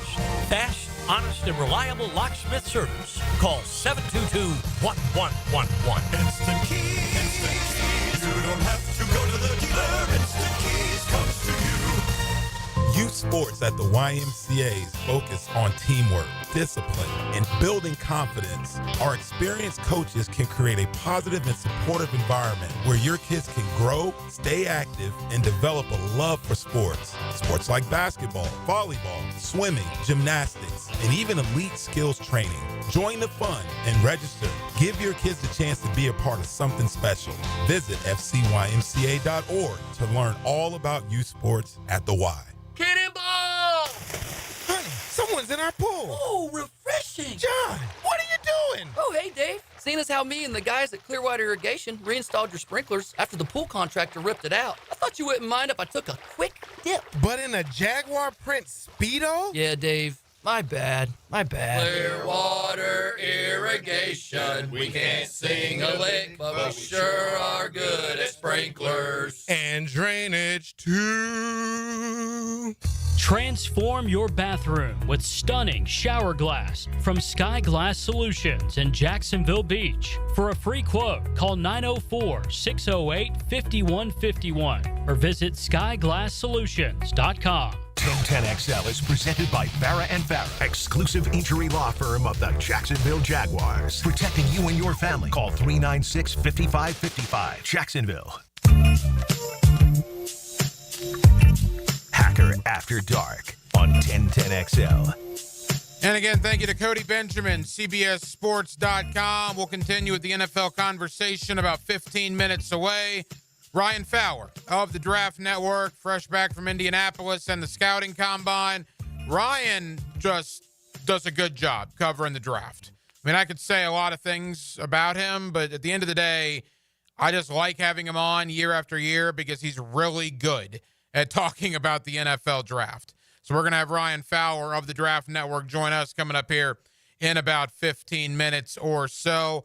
The Gators did it. They go to Tuscaloosa and they get the W, 99-94. It is a final. It is the first time in the history of the Florida basketball program that they've gone on the road twice in the same year and beat AP top 10 ranked teams in their gymnasiums. Denmark, truthfully, and I'm not even trying to do radio shtick here, I don't take a lot of victory laps because goodness knows I'm wrong a lot. And thankfully, I have a lot of people that point that out to me. Some pointed out to me that I was wrong 15 years ago and just continue to remind me about that, which I appreciate. That's what makes it fun. But I don't take a lot of victory laps when I'm right. I might take a victory lap for the next 2 or 3 minutes. Mike White just wasn't a good coach at the University of Florida. He wasn't. And I remember back in the day, I was on a midday show that you guys might have heard of with a couple of my buddies, and one of which is like my best friend of the station. I love Matt. Yeah, I love Matt. Love the guy. But I was right about Mike White. He was never going to get Florida to this. Ever. Ever, ever, ever, ever, ever, ever, ever. It just wasn't going to work. And I didn't know what the answer was, but I knew the answer wasn't Mike White. Because I had so many people tell me, well, you're never going to be Billy Donovan again. You're never going to win back-to-back national championships again. Well, yeah, stop right there. You're probably correct about that. Because who does win back-to-back national championships? I don't know if Florida's ever going to do that. But I also had people telling me that Florida is probably never going to compete for a number 1 seed in the NCAA tournament again. I had people telling me that Florida probably isn't a top 5 caliber team year in and year out. Enjoy being 21-10 and a 7 seed and making it to the second round of the NCAA tournament. And on a rare occasion, when Chris Chiozza hits a buzzer beater at Madison Square Garden, you can make one Elite 8 in a 7-year stretch. But that's all you're going to get out of Florida basketball. And people were okay with that because for some reason, they liked Mike White. And I have nothing against Mike White personally. I've talked to the man a handful of times. I'm sure he's a great person. But he was not doing a good job at the University of Florida. And I got crushed by saying, oh, Mike White shouldn't have been fired. This is ridiculous. What's Florida thinking? This, that, and the other. Well, in less than 3 years, Florida is now a top 5 team in America. Florida is competing for a number 1 seed in the NCAA tournament. Florida just earned a double bye in the SEC tournament, the number 2 overall seed of the best conference in college basketball, mind you. And Florida now has wins over number 1 Auburn, number 4 Tennessee, and now number 7 Alabama. A fantastic job by Todd Golden and his staff. Fantastic job in the transfer portal, but not only in the transfer portal, in building up talent. From a Denzel Aberdeen to Thomas Houck. Alex Condon was a monster tonight. I think he finished with 27. Monster tonight. Now, Golden's done a great job in the portal of Walter Clayton. He's done a great job in the portal of getting up Micah Handlocked, and now that he's healthy, and Elijah Martin. And certainly, the portal's been very good to Todd Golden. But he's combined that with developing homegrown guys as well. And the Gators, again, first time. Billy Donovan never did it. Crazy as that is to think, Todd Golden did something tonight that Billy Donovan never did. 2 road wins in the same year over AP top 10 programs. And Florida did that tonight. They already had the win over Auburn a few weeks ago. Now they go into number 7 ranked Alabama on senior night for the Crimson Tide and knock off Alabama. Absolutely fantastic. Denmark of the award-winning Denmark and Marsh podcast. Your thoughts on the Gator victory tonight? Man, this is a fun team to watch. I mean, you say that a lot whenever you see a team. Like, there was a point in the middle of the second half where they were just taking out their anger on the rim. I would just slam the ball. Multiple guys. You look at the box score of this game, it's pretty even. From field goal percentage, 3-pointers, free throws. Florida did fix their free throws. That didn't really bite them tonight. 21 for 29, 72% from the free throw line. Alabama was 68%. The biggest thing, the rebounds. Florida had 54 rebounds to Alabama's 37. And Florida had 8 more offensive rebounds than Alabama. And they've been doing that all year long. Denmark, there is not a better front court in America. I'm very confident in saying that. 5 guys. Alexis didn't even play tonight. He's the 5th guy. He's a pretty good 5 in your front court. With Chinelu, Condon, Hauk, and Hanlockton, that's ridiculous. And then you look at the 5 guards with Richard and Clayton and Martin and Aberdeen and Klobuchar. I mean, look, I'm not trying to get ahead of the story here, but maybe I have my orange and blue blinders on here. Look, all due respect to Duke and to Houston. How you can say they're better than Florida, I don't know. And Florida went into Auburn and beat Auburn. Auburn's the consensus #1 team in the land. Although, didn't they lose last night? Who, Auburn? Yeah. Yeah, they lost to A&M. Yeah, they lost to A&M. They had already clinched the SEC #1 seed. They've won the regular season title. They're still probably going to be #1. They were certainly #1 up until last night, and Florida went into their gym and beat them. And Auburn never got within 9 points in the second half of that game. And Florida didn't have Elijah Martin in that game. Todd Golden is a dude. And in all due respect to Mike White and everybody that loved Mike White and they shouldn't have fired Mike White, where are you guys at tonight? Nowhere to be found. Great win for the Florida Gators. They will have senior night in the O'Connell Center on Saturday, taking on Ole Miss, the regular season finale. The SEC tournament begins next week on Wednesday, although Florida will not play until Friday as they have the double bye now in the conference tournament in Nashville. More on the Gators coming up throughout the week here on Hacker After Dark. Coming up next, let's get back into the Jacksonville Jaguars. My buddy Ryan Fowler of the Draft Network was up in Indianapolis all week for the Combine. Let's talk Mason Graham. Let's talk McMillan from Arizona. Let's talk Travis Hunter. Let's do a deep dive into the draft, everybody that's been linked to the Jaguars. We'll talk about all of them. Ryan Fowler of the Draft Network joins me next on a Wednesday night in Jacksonville, Florida. We're glad you're with us. Hacker After Dark right here on 1010XL and on 92.5 FM. One of the few places drinking and driving isn't against the law. Good-looking shot here. Get live Southeast Orthopedic Specialist leaderboard updates from Corona Premier, Campione Law, and Kuhn Flowers on 1010XL. Duck Rooter is currently hiring in all departments. We want great plumbers, CDL drivers, drain field installers, and lift station technicians. If you have experience in your trade and love to deliver a super high-quality level of customer service, you have found the right company. You will enjoy our benefits package that includes excellent weekly pay, paid holidays, health insurance, and working for the best in the industry. Apply at duckrooter.com. That's duckrooter.com. And click on the careers page. Duck Rooter is an equal opportunity employer.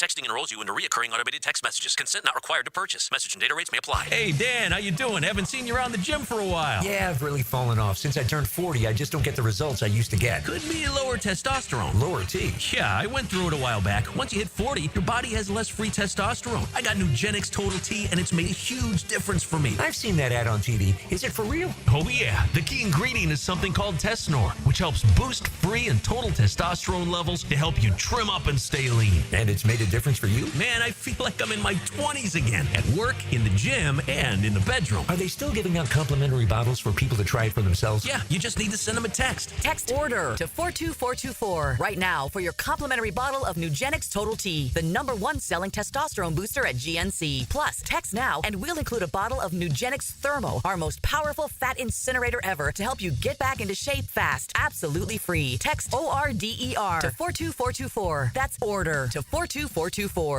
Hey, it's Angela and Brian Wall. How many companies do you know in this day and age that actually want their potential customers to call their competition and get quotes from them? That's what Wonderworld wants you to do. Wonderworld knows there are other window companies out there. But we also know those other guys. When compared to Window World, they can't offer you the quality at the price that Window World can. And with Window World, you get the absolute best guarantee there is in the window replacement business. If anything goes wrong with your new Window World windows, 5 years from now, 10, 15, 50, Window World and I will be there to fix it for you. You get peace of mind with Window World, and to top it off, Window World windows increase the value of your home. So look what you get with Window World. Quality windows, low price, the best guarantee in the business, energy savings, and an increase in the value of your home. A win-win for you. Call Window World today and get your free in-home estimate or see them online at windowworldneflorida.com. Window World. Simply the best for less. Thank you for your business. Window World also offers energy-efficient doors. Greenlaw Group is for the insured. If you think you have roof damage, call 904-302-7055 today, and they will schedule you a free roof inspection. Trust their law firm to help you fight your insurance when you need it. These storms can cause damage you may not even see yet. Call Greenlaw Group 302-7055. There's no cost to retain their law firm and no cost to have your roof inspected. They only get paid if you win. Greenlaw Group, for the insured. When you want to be heard, send your opinion to the 1010XL text line, designed by Lifetime Enclosures. Thank you for believing in me when the bosses didn't give me a chance. 641-1010. No texting and driving. Get your thoughts heard on 1010XL. Looking for adventure? Need a machine that works as hard as you do? CF Moto has you covered. At Ride Now Beach Boulevard, we've got CF Moto ATVs and UTVs built for any task, any trail, anytime. Tear up the dirt with the trail-tested C-Force ATV lineup or conquer through terrain with a Z-Force UTV. Find your CF Moto ride today at Ride Now Beach Boulevard or visit ridenowbeachboulevard.com. ATVs and UTVs are for riders 16 and older. They can be hazardous to operate. CF Moto recommends an improved safety training course. When you're experiencing sudden, unexpected dental pain, the last thing you want to hear is that your dentist can't see you until next week. That's why I'm so glad I found Harbor Dental Care. Whenever I call, they always find a way to see me within 24 hours, and they can usually fix whatever's wrong the same day. Plus, they have locations throughout Jacksonville, so no matter what side of town I'm on, I can always count on the same great care. If you want to find a dentist who believes in treating people right, learn more at harbordental.care. That's HARBOUR dental.care. Hey, Jacksonville, I'm sure by now you've seen our bright green GFL trucks and containers throughout the greater Jacksonville area. We are an industry leader in solid waste and would love the opportunity to earn your business. We are committed to customer service, reliability, and have unwavering focus on safety. Whether commercial or construction, let us haul your waste away. Call 904-760-5880 to get a quote today. GFL, green for life. ET here, and if you've ever been injured in an accident, visit my buddy Dr. McGowan at McGowan Spinal Rehabilitation Center. You have 14 days to see a doctor and protect your insurance benefits, even if you're at fault. And no matter what you hear, you have the right to choose your own doctor. So I recommend McGowan Spinal Rehabilitation. Their auto experts will guide you in every step of the way to ensure the care that you need. Your recovery starts with McGowan Spinal Rehabilitation. It's game time for your business, and Advanced Business Solutions has the winning play. With Xerox copiers, you'll never miss a deadline. Fast, reliable, and built for high performance, Xerox copiers keep your team ahead of the competition. From printing to scanning, Xerox brings the MVPs of efficiency to your office. Ready to make the winning move? Hire the champions at Advanced Business Solutions. Veteran owned. Printers, copiers, and IT management. Advanced Business Solutions. What was George Washington's salary when he was president? Filing an insurance claim following a storm shouldn't be an ordeal. Southern Oak Insurance's claim team prepares for catastrophic situations well in advance. Log on to southernoak.com. Our family protecting yours. Southern Oak Insurance. George Washington's annual salary as president was $25,000, about $4.5 million in today's dollars. Southern Oak Insurance. Our family protecting yours. 1010XL is presented by Farah & Farah, exclusive injury law firm of the Jacksonville Jaguars. Protecting you and your family. Call 396-5555. Jacksonville. Back here on 1010XL and 92.5 FM in the city of Jacksonville. We are glad you are with us. Boy, we're moving right along in the NFL offseason. free agency next week, the combine in the rearview mirror. It has been a wild offseason to this point. It's really just getting started for the Jacksonville Jaguars. Let's talk about all of it with Ryan Fowler. He does a terrific job with the Draft Network. He's fresh back from Indianapolis and the Scouting Combine, and Ryan's always kind enough to join us here on 1010XL. Ryan, how you doing, man? Doing well, Ryan. I always appreciate you having me on, man. Hey, Ryan, thank you. And I wanted to commend you, man. Your coverage of the Combine on social media was absolutely superb. From the amount of people you talked to, the information you had about who was meeting with who, I thought was top-notch, and I wanted to point that out. I appreciate that. Appreciate that, man. You know how busy it is in this process. It's a grind for sure, but no, I appreciate that, Ryan. So we haven't talked since James Gladstone got hired as the general manager here in Jacksonville. He's been on the job for, I guess, 12 days now. Your thoughts on the hire? Obviously, one of the directors of scouting for the Rams. He's familiar with Liam Cohen. People give him credit out in L.A. for a lot of what the Rams have done in the last couple of years. Your reaction to James Gladstone being the new GM here in Jacksonville? Yeah, look, extremely young guy. But I think one thing that impressed me most listening to his podium session out there in Indy was the ways in which, when he's coming over from the Rams, just the way everything out in L.A. was really, it was in lockstep with each other. The coaches, the scouts, the football people doing the football jobs. That's the type of attitude and mantra really that Gladstone wants to bring down to Jacksonville, where not only is he going to make ultimately the decisions and be the button pusher, of course, but at the end of the day, there's going to be varying opinions on different players as far as in free agency and the pro side of things, trades, and of course, how they build this thing through the draft. Because I think we can both agree, Ryan, these last 2 years where the talent has been there for Jacksonville, but the execution level hasn't. So I think trying to marry adding good football players, fitting what you want to do from a schematic perspective on offense and on defense, and of course special teams as well. I think that's what James Gladstone is going to do a really good job of as far as bringing that attitude and the type of football players that he wants in the building to not just come in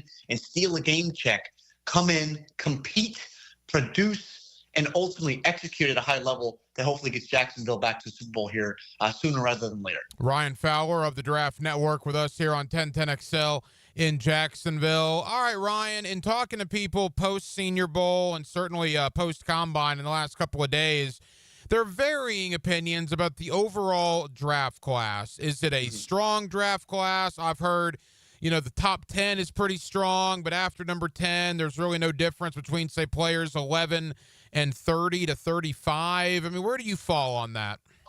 Yeah, this draft is, look, it's really fun, bottom line, Ryan. You have your blue chippers, right? Abdul Carter, Travis Hunter, Mason Graham. Those guys are bona fide top three guys in this class, and I fully expect all those guys to be off the board within the first 5 selections. But I think you're exactly right. When you get to 10, when you get to 30, when you get to 50, 60, 70, there's going to be some teams that have maybe a 4th or 5th round grade on a guy that goes probably in the 3rd round or maybe even higher. So I think in this class where scouts across football, if you're able to, even as an organization, to where, look, we trust this guy's eyes, we trust their evaluation, you can really flex yourself as a football organization to say, look, we just really did the dirty work on these players. And when maybe we grabbed a guy middle of day 3 this year that maybe would have been a little lower on some boards in years prior, maybe a little bit higher in some prior years. Just there's so much depth in this class, whether it's at edge, whether it's at tight end, whether it's at running back, and probably the 30-plus running backs we're going to see come off the board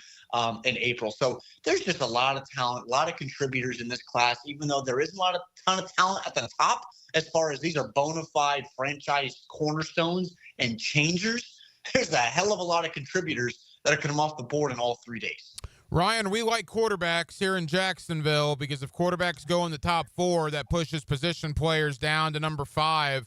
What are you hearing? Cam Ward, Shedeur Sanders, 1, 2, or 0? How many go in the top 4? Yeah, I think right now it's 1. I think it's Cam Ward, and I think the Giants are going to do everything possible to move up to 1. That's really all the conversations coming out of Indy. Even heading into the week, it was really one of the first conversations I had with a scout from an AFC team was, Tennessee's not staying at 1. Abdul Carter is their number 1 player on their board. They would like to get him. They potentially think that, if Cam Ward, the Giants want to trade up and grab him, they still think they can get him possibly at 3 with Cleveland still liking Shedeur, or maybe they grab Travis Hunter. that's really the conversation right now with the quarterbacks. And I think there's a major, major separation now, even post-Indianapolis, with where Cam Ward is and where Shedeur Sanders is on board. And I just want to talk about Shedeur Sanders for just a second, Ryan, because, the skill set, the poise, the confidence, the toughness is there. I personally really like the confidence that Shedeur Sanders operates with under center as a potential face of the franchise. However, there's an arrogance as well, and there's a difference between the two. And even just in meetings and in conversations, a lot of that is coming off in a negative way with teams. And teams haven't seen it a ton at Colorado, specifically when you look at the bowl game against BYU, to where there was no Travis Hunter, LaJohntay Wester, Jimmy Horn, Will Shepard. Guys are going to get earn opportunities on NFL rosters. How can you elevate those around you more so than just saying, I'm going to do this and I'm going to do this? But at the end of the day, can you walk it as well? And with Shedeur, lack of arm strength, the pocket maneuverability is below average, the internal clock is below average. You have that baggage with his father that has weighed on some teams here in this evaluation process. So Shedeur Sanders continues to slip down boards. I wouldn't be surprised if he still goes top 10, but I also wouldn't be surprised right now, Ryan, and we really don't see it a lot as far as unicorn quarterbacks in the second round. But I wouldn't be surprised if we get to day 2, early portions, and Shedeur Sanders is still on the board. Wow, that would be wild. No question about it. All right. I mean, that's interesting. So you think Cam Ward goes in the top 4. Conventional thinking then is Abdul Carter, Travis Hunter, and then Mason Graham is the guy that's kind of mocked to Jacksonville the most. Although, Ryan, you tell me what you're hearing. I'm hearing more and more here that maybe offensive line isn't completely out of the question for Jacksonville at number 5. Yeah, I think if New England isn't able to grab Hunter, or they're not able, to grab Will Campbell, I think Will Campbell's the pick at 5 right now for Jacksonville. I think, right now for me, I would start Will Campbell at tackle. I would. I think punch timing and hand placement they supersede arm length right now. And I know there's only one tackle in the NFL currently with under 33s on the arms. That's Bernard Raymond with the Indianapolis Colts. But I'm not comparing Will Campbell to Bernard Raymond. All respect to Bernard. But I think Will Campbell right now is a potential franchise changer at tackle. However, you draft him right now, and you can play him at guard and potentially be an all-pro type of player with, of course, Brandon Sheriff now departing in free agency. So I think right now the focus is on Will Campbell from LSU. And if Mason Graham is there, I will say this. If he's the focus for Gladstone, they just fundamentally want really good football players in the building. He may not look the part. He's not, the guy that has muscles on top of muscles, and he's 6'6", over 320 pounds. He's going to run 4.7. That's not Mason Graham. But nobody can block him isolated. He just flat out gets after people every single time he plays the football field. I don't think this is going to happen, Ryan, but if Graham and Campbell are both there at 5, knowing the Jaguars have needs at both D-tackle and offensive line, if it were you, who would you take? Yeah, for me right now, I'd take Mason Graham. I think there's a more linear path right away for an impact, considering what Mason Graham can do and also opening up other isolated opportunities for guys around him along this front 7. So I think Mason Graham right now would immediately demand double teams, immediately be a guy that can live on all 3 downs, and also a guy that's just going to come in, lunch pail type of player, and just flat out get after people along their defensive front. Couple of more for Ryan Fowler of the Draft Network. Ryan, we're hearing Mason Graham. We're hearing Will Campbell. What about McMillan, the wide receiver from Arizona? He did not run the 40 in Indianapolis. Apparently, he's not going to run the 40 at his pro day, which I guess is interesting. But everybody I talk to, I get 2 comparisons. Some say Mike Evans, although that's a few. Majority say Drake London. Is that your thought on him? I really wish I could get there with the Drake London stuff. I think Drake is far more explosive, even with the ankle injury when Drake was coming out of USC. I wanted to see Tatora run. I'm not expecting him to be a 4.4 guy, but I think if he can get to the low 4.5s, mid 4.5s, then he solidifies himself as a top 15 player in this class. But not running at the combine, not running at his pro day, really not choosing probably to run this entire pre-draft process, a lot like Cam Scadaboo from Arizona State. There's some questions with his long speed. And I think even coming out of Indy to where Matthew Golden from Texas runs 4.29. Now, I don't see that on tape, but he's someone that I could see Tatora, we get to the mid-20s potentially, and he's still on the board. And eventually, Matthew Golden from Texas, not Luther Burden or how teams evaluate Travis Hunter, really is the pure wide receiver 1 of this class. That's interesting. And again, I've heard that a lot. Some guys love McMillan. Other guys are pretty lukewarm on him. Not to put words in your mouth, but I think you're leaning towards the latter. I'm just curious how you think he would go with a Brian Thomas Jr. How would that work? Yeah, look, big on big on the outside. It would force defenses, when they cover them, to live with two safeties on the field. A lot of teams want to bring in some of these hybrid guys and drop them in the box and play single high and play press on the outside. Good luck if you have Brian Thomas Jr. and his verticality, and then also Tutor McMillan, to where, a lot of the time I think he wins a little bit too much in the contested catch area as a big physical receiver. But in the shallow to intermediate areas, he's also a really good athlete. He's got outstanding hands. The body control is sensational. And, also right now we're working into year 2 for Brian. Teams are going to want to bracket him, as really they did much of last year too. You can't bracket two guys because you also got guys stretching the seam in other positions where you can threaten people for the Jacksonville Jaguars. So I think that's a great thing to look at from a hypothetical, is where they got this big guy and this big guy as far as over 13 foot of man really on the outside with both those two. But I think probably if I was Jacksonville, I would look on day 2 to day 3 to try to get another athlete on the outside.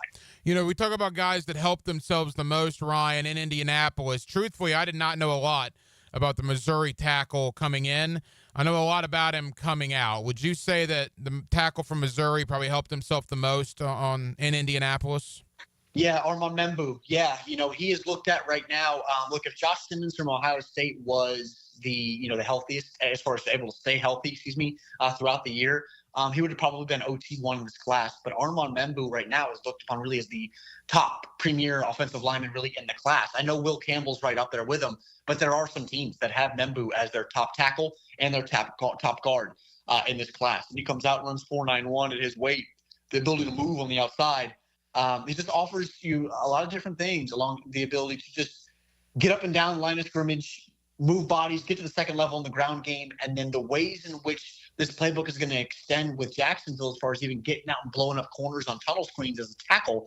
That's elite stuff that you only really see the Trent Williamses, the Jordan Mailatas do in the NFL today. So Armand absolutely made himself some money. I don't think he gets out of the top 15 selections. Does he go as high as 5 to the Jacksonville Jaguars? So we just talk about Will Campbell.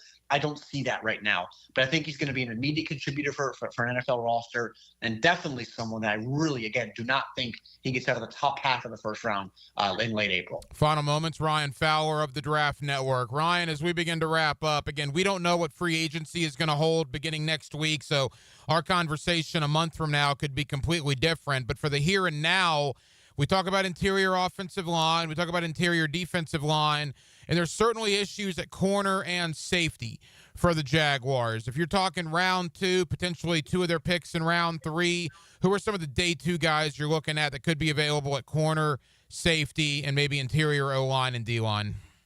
Yeah, I really like the corner class on day 2. That nickel bucket, I will say that is very deep, but it has guys that have played on the outside. Mac Williams from UCF, Jacob Parrish from Kansas State, Jabbar Muhammad from Oregon, Elijah Huzzy from North Carolina, and even a guy that's really risen in this pre-draft process has been Robert Longerbeam from Rutgers. 5'11", 190, ran really well in Indy, jumped 11.2 in the broad, so that showcases the explosiveness. Really good ball skills as well. So that's a day 3 type of guy on the perimeter.